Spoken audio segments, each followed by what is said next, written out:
오늘은 성령 강림 주일입니다. 부활하신 예수님이 승천하시기 직전에 약속하신 성령이 임하신 날입니다.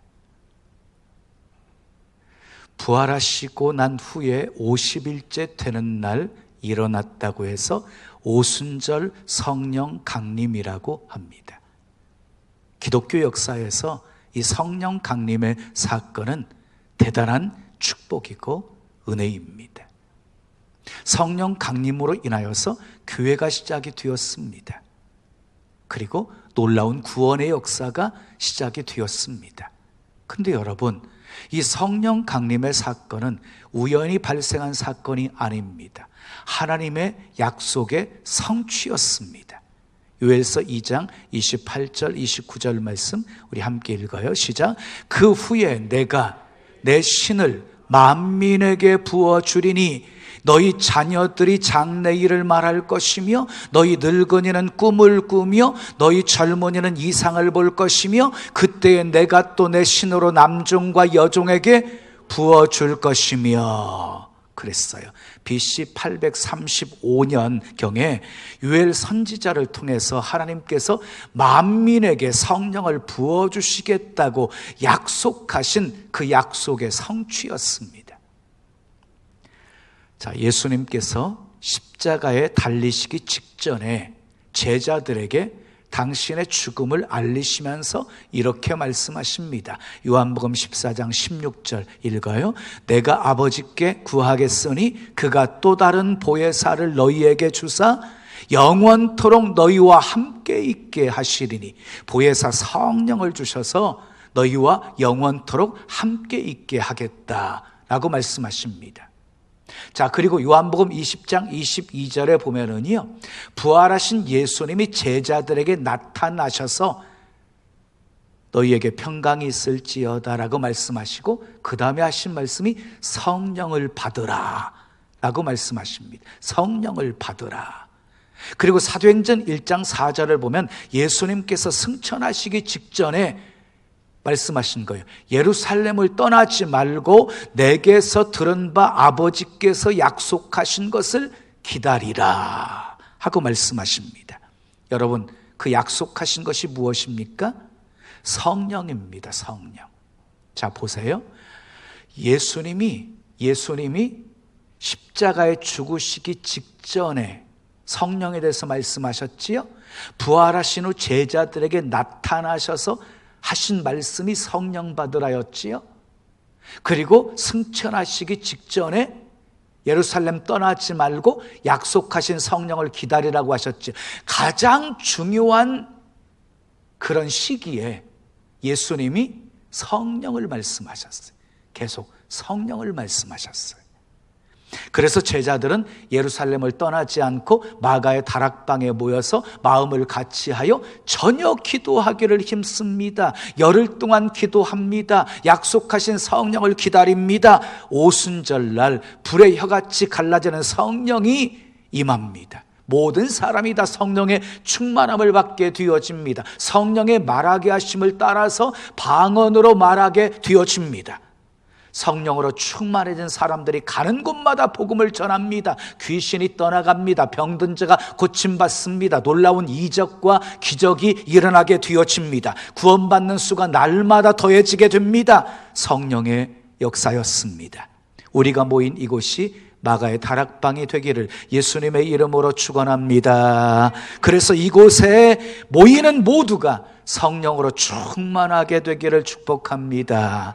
이곳에서 늘 성령의 역사가 나타나서 병든 사람들이 고침받고 귀신이 떠나가고 기적이 일어나기를 축복합니다. 성령이 능력입니다. 성령이 능력입니다. 그러면 어떤 능력입니까? 첫째 따라하겠습니다. 성령은 모든 능력의 원천입니다. 모든 능력의 원천이에요. 우리는 성령 충만, 성령의 열매, 성령의 은사, 성령의 능력이라는 말을 많이 들으셨지요. 그러면 성령님은 어떤 분이실까요? 성령님은요, 하나님의 영입니다. 그래서 언제나 하나님을 증거합니다. 성령님은 그리스도의 영입니다. 그래서 언제나 예수 그리스도를 드러냅니다. 성령은 진리의 영입니다. 그래서 말씀에서 벗어나지 않습니다. 말씀 속에서 역사합니다. 성령은 생명의 영입니다. 그래서 성령이 역사하는 곳에 생명의 역사가 일어나게 되어집니다. 자, 성령님은 교회 영입니다. 교회 안에서 역사하십니다. 교회의 덕을 세우라고 은사를 주십니다. 성령님은 불과 같아서 인간의 마음을 깨끗하게 하고 마음을 뜨겁게 합니다. 성령님은 비둘기 같아서 인간의 마음을 순결하게 하고 온유하게 합니다. 성령님은 기름과 같아서 사람들의 마음을 부드럽게 합니다. 성령님은 바람과 같아서 우리 속에 신비한 능력의 역사를 나타내 보이십니다. 그것뿐이 아닙니다. 성령님은 모든 믿는 사람들 속에 함께 하십니다. 영원히 내주하십니다. 거듭나게 하십니다. 죄에서 해방시켜 주십니다. 우리를 가르치시고 진리 가운데로 인도해 주십니다. 우리를 도와주십니다. 우리가 하나님의 자녀인 것을 증거해 주십니다. 우리에게 하나님의 깊은 뜻을 알게 해 주십니다. 우리가 예수님을 증거하는 증인의 삶을 살 수 있도록 우리를 도와주십니다. 그러므로 인간의 모든 문제를 해결하는 마스터 키는 바로 성령입니다. 성령. 그래서 스가랴 4장 6절에 만군의 여호와께서 말씀하시되 힘으로 되지 아니하며 능으로 되지 아니하고 오직 나의 신으로 되느니라 하고 말씀하셨습니다. 그렇습니다. 힘으로도 안 되고 능으로도 안 되어도 오직 성령이 함께 하시면 다 해결되는 것입니다. 믿으시면 크게 아멘 하십시오. 그래서 제자들에게 성령을 기다리라고 말씀하신 거예요. 성령이 임해야 권능을 받을 수 있고 권능을 받아야 승리하는 삶을 살 수 있었기 때문이었어요.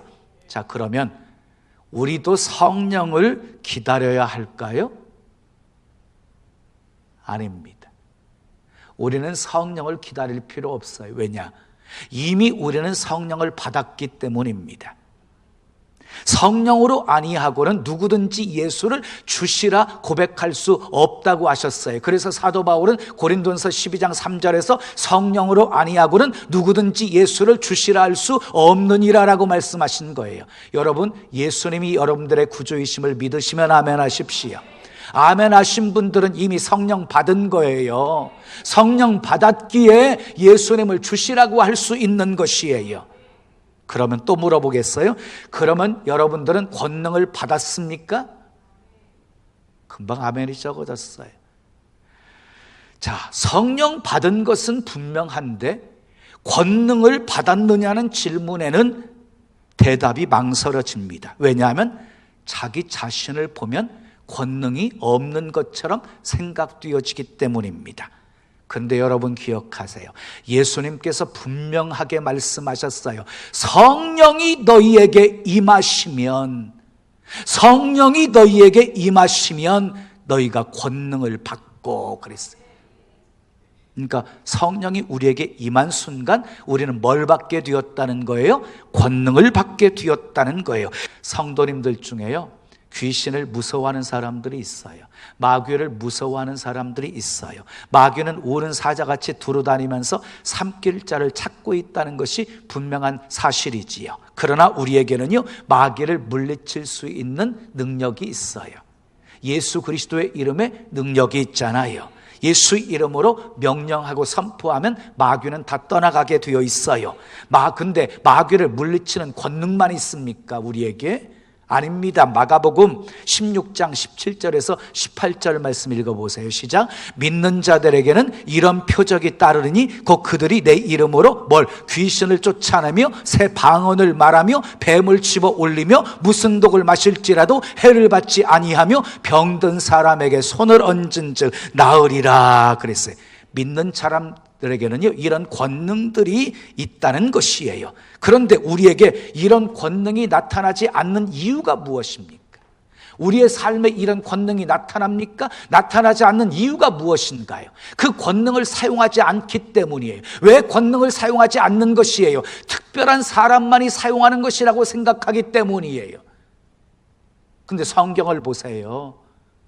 물론 신유의 은사 받은 사람이 있지요. 그러면 성경이 신유의 은사 받은 사람들만, 병든 사람들을 위해서 기도해 주어라 이렇게 말씀하고 있습니까? 아니잖아요. 모든 믿는 사람들에게 병든 사람들을 위해서 기도해 주어라 하고 말씀하고 있잖아요. 그러면 병든 자가 나을 것이라고 말씀하고 있습니다. 사랑하는 여러분, 예수 그리스도의 이름에 능력이 있습니다. 예수 그리스도의 이름으로 선포하면 역사가 일어납니다. 예수 그리스도의 이름으로 선포하면 귀신이 떠나갑니다. 병든 자가 고침받습니다. 그러므로 나사렛 예수 이름으로 명하노니 내 생각 속의 역사는 악한 원수막이 떠나갈지어다. 우리 가정 속의 역사는 악한 원수막이 떠나갈지어다. 자녀 속의 역사는 어둠의 영들 떠나갈지어다. 우리 환경을 어지럽히 만드는 악한 원수막이 예수 이름으로 명하노니 떠나갈지어다. 풍랑이는 환경 예수 이름으로 명하노니 잠잠해질지어다. 고요해질지어다. 믿음으로 선포하며 사시기를 축복합니다. 이미 권능 받았잖아요. 마음껏 선포하면 역사들이 여러분들의 삶 속에서도 일어나게 될 것이에요. 근데 여러분, 성령님이 우리에게 주시는 권능은 눈에 보여지는 기적 같은 것만 아닙니다. 물론 우리가 성령의 권능으로 귀신도 쫓아나고 병든 사람도 고치고 방언도 하지만 성령님이 주시는 권능은 이런 것만이 아닙니다. 성령님은 우리 속사람을 바꾸시는 분입니다. 우리 인격을 바꾸시는 분이십니다. 예수님을 닮아가게 하시는 분이십니다. 성령의 9가지 열매, 사랑, 희락, 화평, 오래 참음, 온유, 자비, 양성, 충성, 절제, 이 9가지 열매를 통해서 우리의 모습을 변화시켜 가시는 분이십니다. 이것이 성령의 권능입니다. 우리는 그저 성령의 음성에 순종하기만 하면 됩니다. 사랑하라 하시면 사랑하고, 용서하라 하시면 용서하고, 아멘 하세요. 나누라고 하시면 나누고, 참으라고 하시면 참고, 허물을 덮어주라고 하시면 덮어주는 것입니다. 성령님이 인도하시는 대로 순종하셔야 됩니다. 감정으로는 못합니다. 계산하면 못합니다. 옳고 그름을 따지면 못합니다. 형편, 환경을 생각하면 못합니다. 그러므로 성령님이 말씀 앞에서는요, 감정도 계산도 옳고 그름도 환경도 형편도 다 내려놓아야 하는 것입니다. 자, 뒤돌아보면 하나님의 음성에 순종해서 잘못된 것 하나도 없었습니다. 여러분의 삶도 그럴 것입니다. 성령의 인도에 순종해서 잘못된 것 있습니까? 성령님은 단지 말씀하시는 분만이 아니었습니다. 말씀하신 것 책임지시는 분이셨습니다. 그리고 말씀하신 것 이루시는 분이셨습니다. 사랑하는 여러분, 성령님이 말씀하시면 순종하십시오. 그 다음에 성령님이 역사하시는 것입니다. 자, 그러면 왜 하나님께서 우리에게 성령을 부어주셨어요? 왜 우리에게 권능을 주셨습니까? 그것은 땅끝까지 증인되라고 주신 것입니다. 증인의 삶을 살라고. 여러분, 사도행전은 예수님의 증인들에 대한 기록이에요. 성령 받은 사람들이 어떻게 복음을 증거했으며 복음을 증거할 때 어떤 역사가 일어나게 되었는지를 기록하고 있는 책이 사도행전이에요. 오늘 본문 사도행전 1장 8절 말씀은 사도행전 전체의 핵심 구절이에요. 동시에 우리 인생의 목적이 무엇인지를 알려주고 있고요, 교회가 존재하는 목적이 무엇인지를 알려주고 있는 말씀이에요. 오직 성령이 너희에게 임하시면 너희가 권능을 받고 예루살렘과 온 유대와 사마리아와 땅끝까지 이르러 내 증인이 되리라 하시니라. 예수님이 제자를 뽑을 때요, 주로 똑똑하지 않는 사람들을 뽑았습니다. 당시 삼류 인생들이었습니다. 그런데요, 성령이 그들에게 임하자 엄청나게 쓰임을 받습니다. 어떤 핍박도 그들은 두려워하지 않습니다. 담대하게 복음을 전합니다. 그러자 귀신들이 떠나가게 되어지고 병든 자가 고침받고 기사와 이적이 나타납니다. 그들이 예루살렘을 뒤집어 엎었고 300년 만에 로마를 정복합니다. 바로 성령의 능력이었습니다. 성령은 우리에게 권능을 주시는 분이십니다. 이 권능은 어려움을 당했을 때 주님을 의지하게 합니다. 맡겨진 사명 잘 감당하게 합니다. 핍박이 오고 시련이 오고 어려움이 와도 잘 견디게 합니다. 그리고 하나님의 영광을 드러내게 합니다. 성령은 모든 능력의 원천입니다.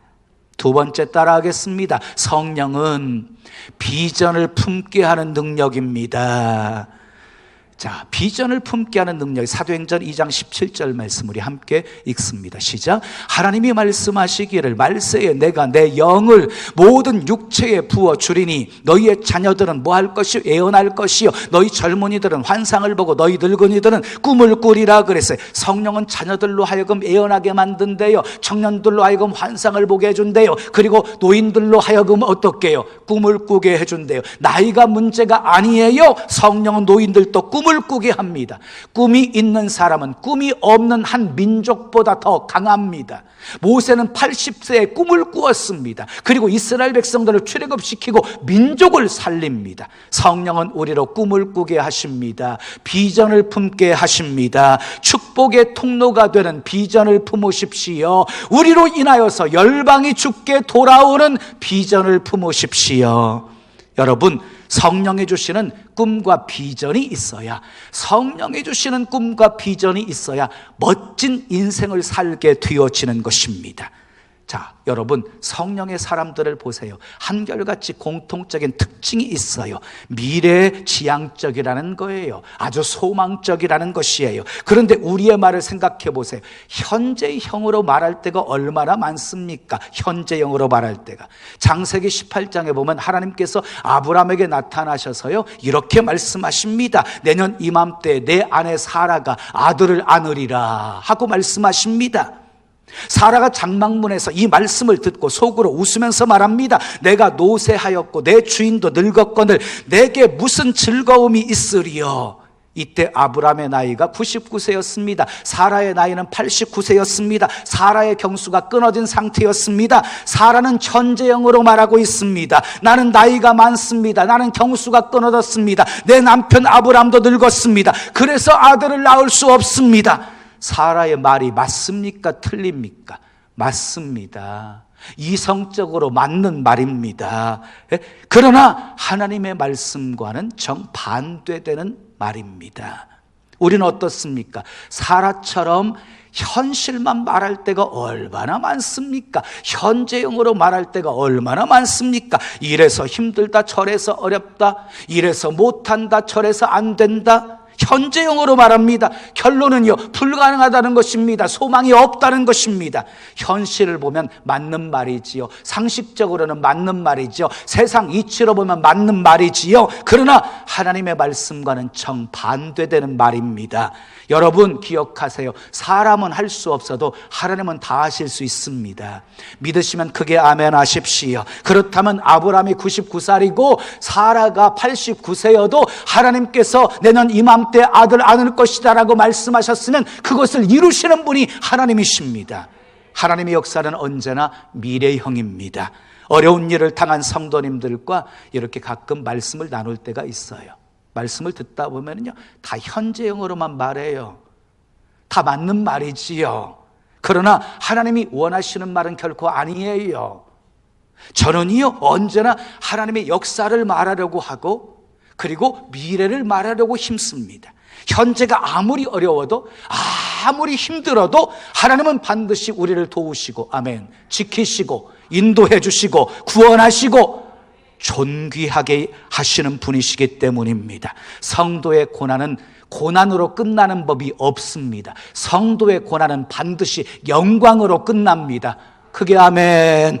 예수님은 십자가에 달리시면서도 부활의 아침을 말씀하셨습니다. 미래를 말씀하셨습니다. 그래서 우리에게 성령이 임해야 합니다. 성령이 임하면 우리 입술이 현재형에서 미래형으로 바뀝니다. 성령이 임하면 이래서 안 되고 저래서 안 된다는 입술에서 내게 능력 주시는 자 안에서 나는 모든 것을 할 수 있다라고 선포하게 되어집니다. 여러분의 말은 현재형입니까? 아니면 미래형입니까? 만약 여러분들의 말이 현재형이라고 한다면 성령의 도우심을 구하십시오. 기도하십시오. 기도하면 지혜를 주십니다. 기도하면 비전을 주십니다. 기도하면 미래를 말하게 하십니다. 저도 목회하면서요, 기도할 때 지혜를 주셨고, 기도할 때 길을 인도해 주셨고, 기도할 때 능력을 주셨고, 기도할 때 비전을 품게 하셨고, 기도할 때 꿈을 꾸게 하셨습니다. 사랑하는 여러분, 믿음은요, 현실이 어떻든 그 현실 속에서 내일을 보게 합니다. 내일을 말하게 합니다. 성령의 능력으로 비전을 품으십시오. 그리고 미래를 아름답게 펼쳐가시기를 예수님의 이름으로 축원합니다. 축원합니다. 세 번째, 마지막 따라하겠습니다. 성령은 변화시키는 능력입니다. 사도행전 2장에 보면은 성령이 강림한 이후에 이 세상은 놀라운 변화를 맞이하게 되어집니다. 회심 사건이 일어납니다. 베드로의 설교에 막 3,000명이 회개하고 돌아오게 되어집니다. 그리고 자기 것을 자기 것이라 하는 자가 하나도 없이 자기 물건을 서로 통용해서 가난한 자가 하나도 없더라 하고 말씀하고 있습니다. 3장에 보면 성전 미문에 앉아 구걸하던 안진뱅이가 일어나 걷고 뛰고 하나님을 찬미하게 되어집니다. 4절을 보면 제자들이 나가서 담대하게 복음을 전합니다. 가는 곳마다 교회가 세워집니다. 모두 성령의 역사입니다. 성령이 임하시면 반드시 변화가 일어납니다. 먼저 내가 변합니다. 그리고 세상이 변합니다. 그리고 하나님의 뜻이 이 땅에 이루어집니다. 그런 축복의 변화가 여러분들에게도 있기를 예수님의 이름으로 축원합니다. 자, 오늘 본문을 간단하게 정리하면요, 성령이 임하면 권능을 받고 증인이 되리라, 이렇게 요약할 수 있어요. 여기에 나오는 중요한 세 단어가 있죠. 바로 성령, 권능, 증인. 이 세 단어가 사도행전 전체 가득해요. 성령 받은 사람들이 권능을 받고 증인이 되어져서 하나님의 나라가 계속해서 땅끝까지 확산되어져 가는 모습을 기록하고 있거든요. 마가 다락방에 모인 무리들에게 임한 성령의 역사는요, 대폭발 운동을 일으킵니다. 순식간에 예루살렘 온 도성을 성령의 불바다로 만들어 버립니다. 그리고 이 불은요, 유다 전역을 불태워버리고 그리고 사마리아로 건너가게 되어집니다. 이 불은 순식간에 안디옥으로 퍼져나가게 되어지고 세계로 확산되어 갔습니다. 예루살렘에서 시작해서 땅끝까지 번져나간 것입니다. 성령을 받아 권능받은 사람들을 통해서 이루어진 역사들이었습니다. 하나님은 성령의 사람들을 사용하십니다.